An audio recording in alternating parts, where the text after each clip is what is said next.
Mari Mari Pichicaché, Mari Mari Compuché.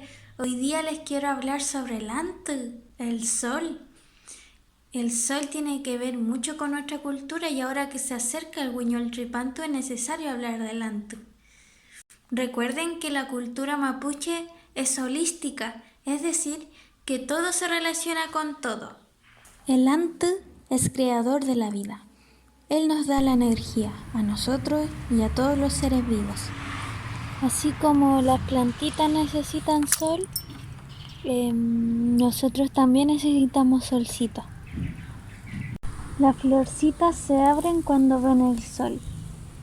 Los mapuches siempre ubicamos el Tripahueantu, la salida del sol, para dirigir nuestras ceremonias, nuestro ñeyipún, hacia ese lugar. Estos son rayitos de sol y también se abren al ver el sol. Kumean terul payaymun, peukayal.